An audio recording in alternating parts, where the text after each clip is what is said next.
Labour Party's Presidential Campaign Counsel, Kenneth Okonkwo. Great to see you, Kenneth. It's my pleasure being here again. Really appreciate your coming joining us. Really appreciate your coming in. You've been in courts today. You've had a long day. You've had meetings, but you made it, so we're very appreciative. Thank you very much. Let me start by asking you whether you accept that Bola Tinubu is now constitutionally the president of Nigeria. Well, I accept that we are in court questioning the validity of that pronunciation and subject to the decision of the court. I will take a clue on how to answer your question. Right, but let me ask you, let me put it another way. Has there been a swivel towards Bola Tinubu in the Labour Party, an acceptance of the fact that he is now president and that what needs to be done now, pending the outcome of the legal challenges in court, is for the Labour Party to become, in the interim, a constructive opposition party and perhaps come up with a new model for opposition in this country? I mean, shadow ministers, etc., like you have it in the UK. I mean, I think you would make a great shadow attorney general, for example. I mean, is that kind of thing possible, or is the Labour Party too busy kind of tearing itself apart and wanting to tear other people apart? Well, I want to tell you that we already have a very beautiful model which we placed before the Nigerian people and which they accepted. So we wouldn't need to have a new model. We have our model that we are going to implement at the appropriate time. You have seen the model which they promised you. They promised you renewed hope. But from the first day of inauguration, they gave you renewed hopelessness. So, but we promised Nigerians a new Nigeria that is free from the culture of impunity, criminality, corruption, and illegality. And we are going to maintain our focus on that promise, and at the appropriate time we will deliver. Well, let me put it another way. Because obviously Mr. Tinubu is now the president of Nigeria, if he reaches out to Peter Obi and the Labour Party, and we understand he has this canny ability to mobilize people to his side of the fence, what do you think ought to be the reaction of Mr. Obi and the Labour Party to such an overture? In law, you do not approbate and reprobate. You cannot be in court saying that this is an unconstitutional pronouncement, that a man who did not win an election is pronounced the winner, and begin to talk about an alliance. It is an unholy alliance, because you cannot be preaching this way and trying to accept another thing this way. That's the classical definition of being a hypocrite, and we are not that in Labour. So we are consistently maintaining our stand subject to the pronouncement of the court. In that regard, I wonder what you make of the messages that he's pushed out so far and the optics of that in his inaugural speech. Were you inspired by it, or were you depressed by it? I was a bit scandalized by it, because a statement was made to be an inaugural speech, and right there in the speech you could see a man contradicting the exact thing he was saying. Well, I may not blame him. The statement was written for him, but his own utterances, which was not even in the text, ran exactly contrary to exact thing he was saying, meaning he was simply being a mouthpiece to somebody who wrote something. I said it during campaign that I am not moved by anything documented, because that may just be the work of some brilliant professors. I want to hear the candidates talk. I want them to be cross-examined. Let's hear what he would say. Now, let me move into why I said this. A man in his speech said, "We shall consult and dialogue and never dictate And Piam, he issued the first dictate of his regime. Fuel subsidy is gone. Well, I don't mean to interrupt you, but because our job is to try and interpret things as accurately as possible. If you interpret that, certainly the way that they are now explaining it, they're saying that he made a reference to the fact that subsidy is gone, but the reference was the fact that the previous government had only made allowance up till June in the budget. It wasn't him who did it. He was simply acknowledging that the subsidy is effectively gone. Would you concede that to him? No, I would not. The statement he made was in May. The subsidy was to go by June. In politics, one day is enough to do the miracle or the damage. But what is the essence of you are saying in your inaugural speech that you are going to inflict more pain on the people? He said he was going to lead.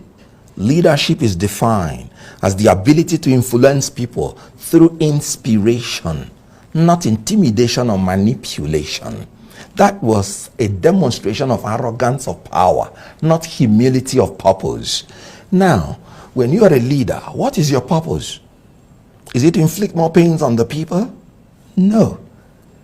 And you have to be humble about it, especially when the problem emanated from the incompetence and dishonesty of leaders, not from the complicity of the people. Now, let me start by saying, so that you do not misinterpret me as ever supporting anything about oil fuel subsidy.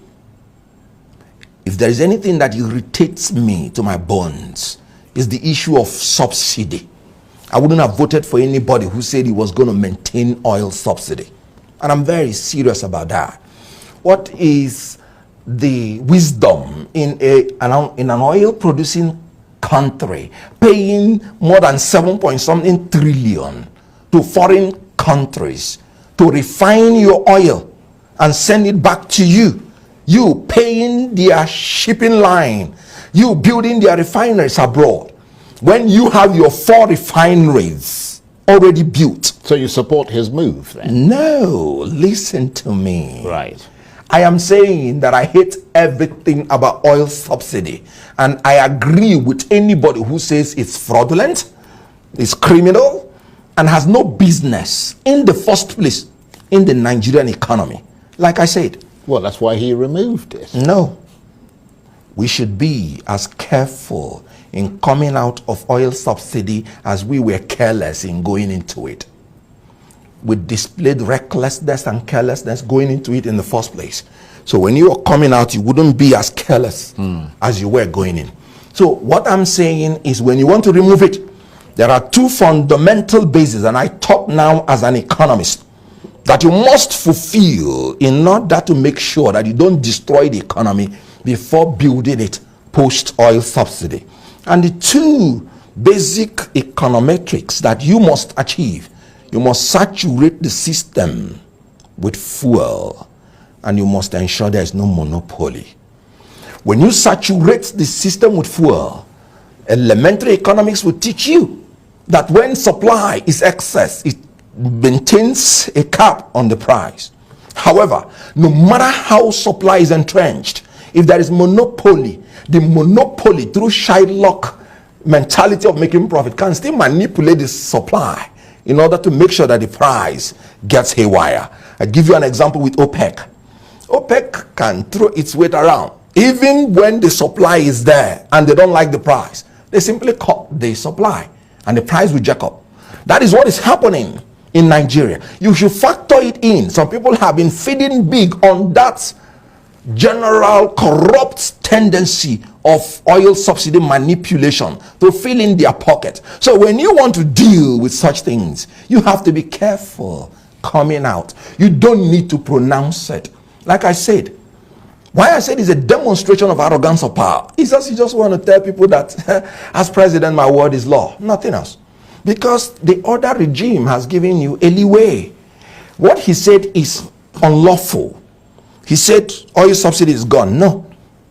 What he said is not true. He said there was no appropriation for what he knew. in the budget for oil subsidy? No, there was.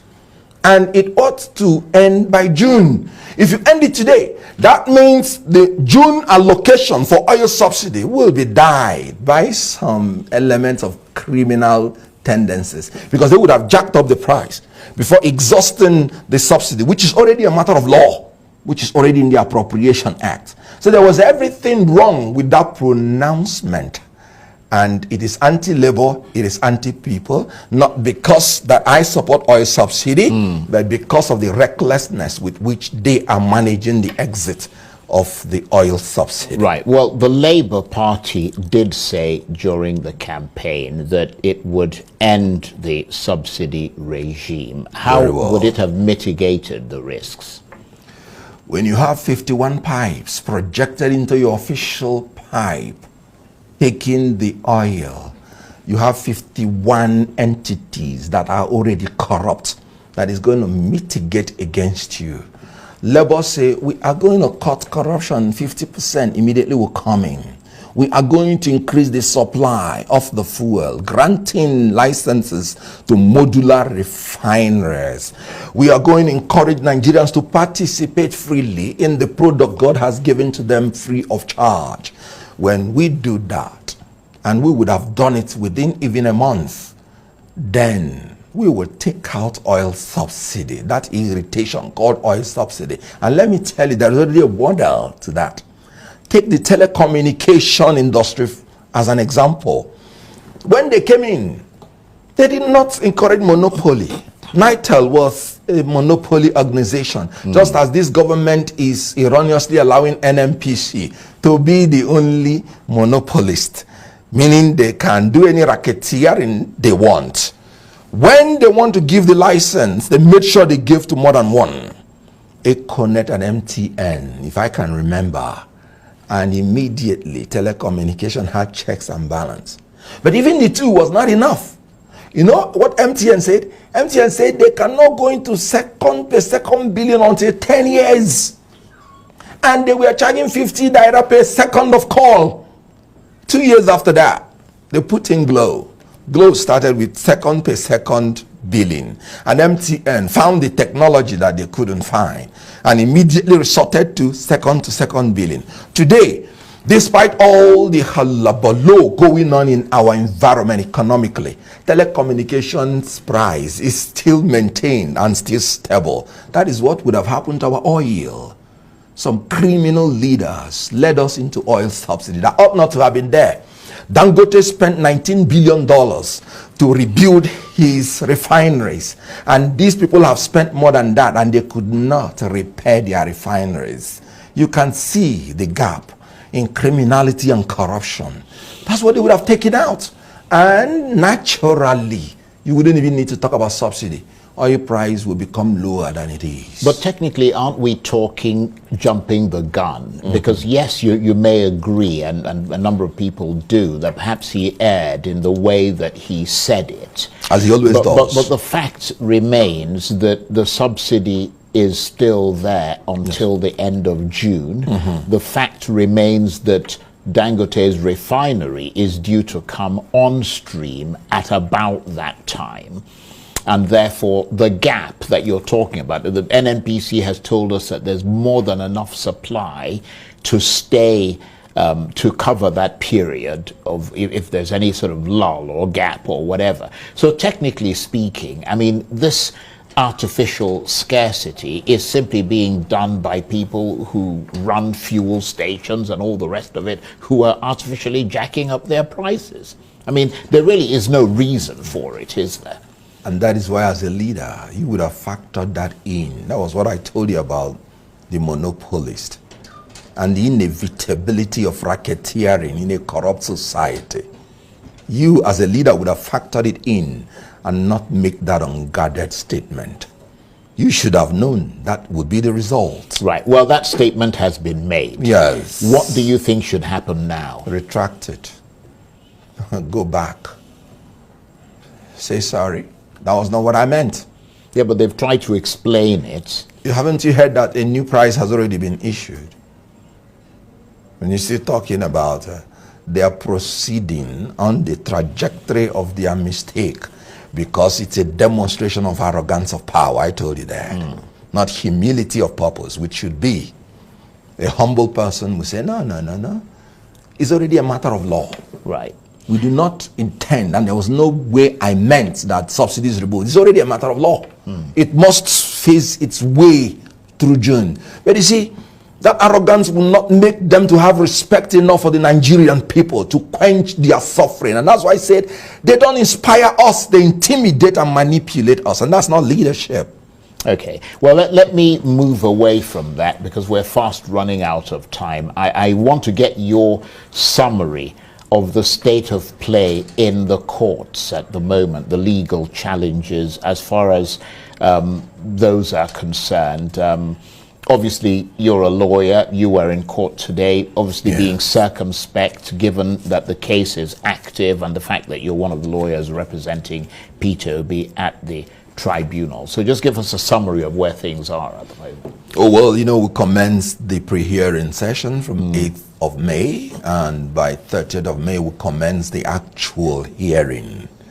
The actual hearing commenced yesterday, where we produced fantastic witness, through which and through whom we tendered our evidence on the drug trafficking offense of the second respondent, who is Bola Tinubu. Then we tendered our evidence on the non-qualification of Bola Tinubu as a result of double nomination of Shetiba, which is there in black and white.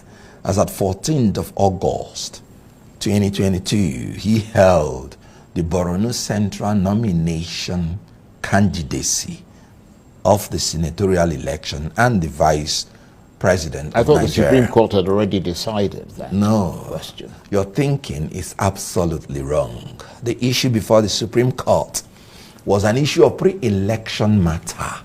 And when you say you don't have jurisdiction to entertain a matter because the party has no locus standi, it means everything that is before the court, no matter how articulate it is dead. So, to my understanding as a lawyer, what the Supreme Court said was that PDP had no locus standi to challenge the pre-election matter in APC because it has to do with their primaries. That's why you use the word aspirant when you're talking about that. But let me talk about the obiter. Maybe a judge may have made an obiter. That's what we call it in law. His own opinion. Maybe saying something about writing to a party or something, you know. Excuse me. When you nominate a candidate, the nomination can only be valid when the list of candidates is published by INEC and released to the people. Then it's no longer a party thing. Is it not, I'm sorry to use the word, but I'm looking for a better word. Does it not disturb you for somebody to claim that mere writing to a political party makes you to have withdrawn? No. Until it gets to INEC, and INEC specifically strikes you out. In other words, you have withdrawn, because we're talking about candidacy. We're not talking about you aspiring to power. So the evidence we produced is to the fact that in INEC, which is the only commission that organizes the election, as at the 14th of that month, he held double nomination. And no evidence, for now, has been tendered to contradict that. So we are now in post-election matters, and you can distinguish it from the pre-election matters. We have the requisite locus standi because he challenged us in the general election.